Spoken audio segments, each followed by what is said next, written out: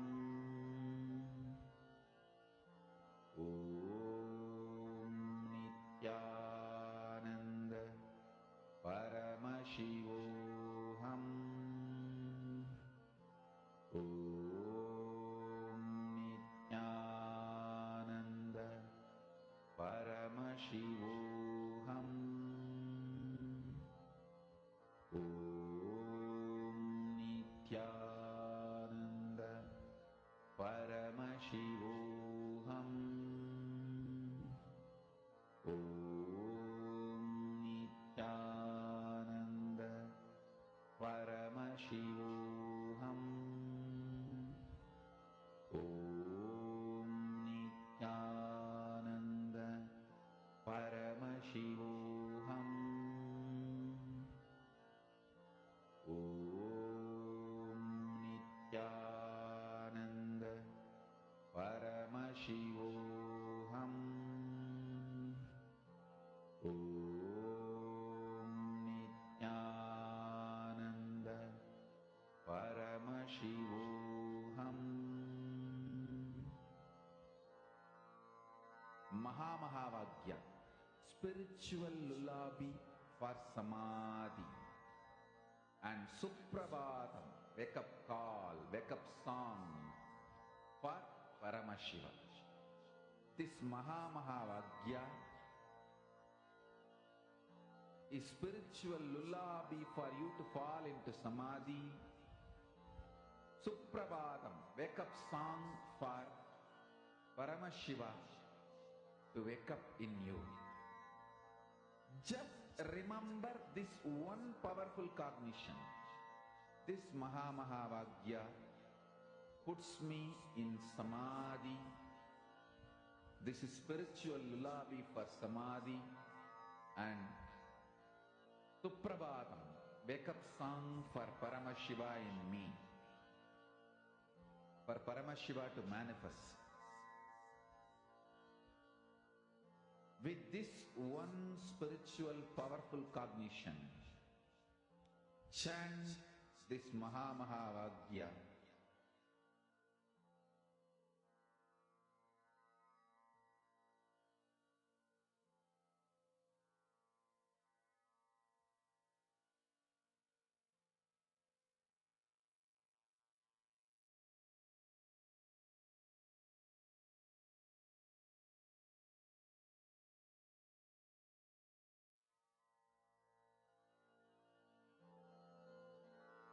Mahamahavagya, spiritual lullaby for samadhi, and Suprabhatam, wake up call, wake up song for Paramashiva.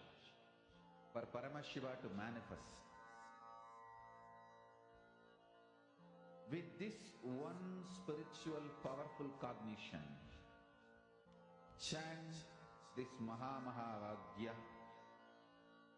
Om Nithyananda Paramashivoham. Om Nithyananda Paramashivoham. Om Nithyananda Paramashivoham. Om Nithyananda Paramashivoham. Om Nithyananda Paramashivoham. Om Nithyananda Paramashivoham. Om Nithyananda Paramashivoham. Om Nithyananda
Now, I request all the participants, every one of you, to post what each of you are seeing as the answer for this.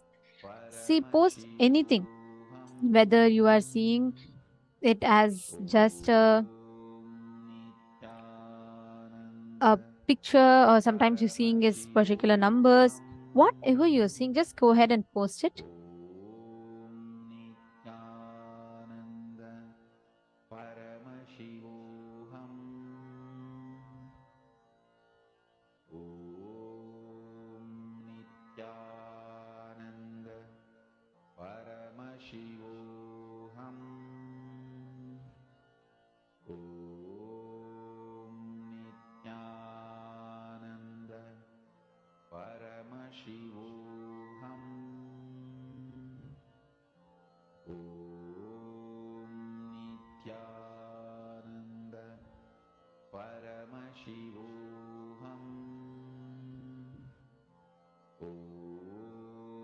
We request all the participants to post whatever you saw, and we will now be verifying the answer.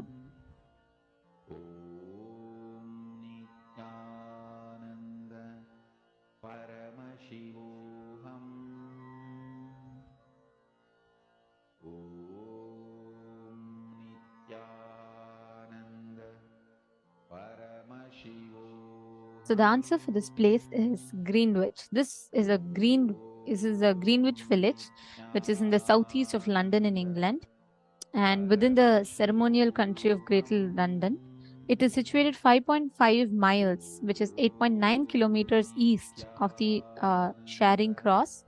Greenwich is notable for its maritime history and for giving its name to the Greenwich Meridian time, the longitude, the 0-degree longitude, and the GMT, the Greenwich Meridian time. So this is the Greenwich village. All of you can take a few minutes and verify your answers.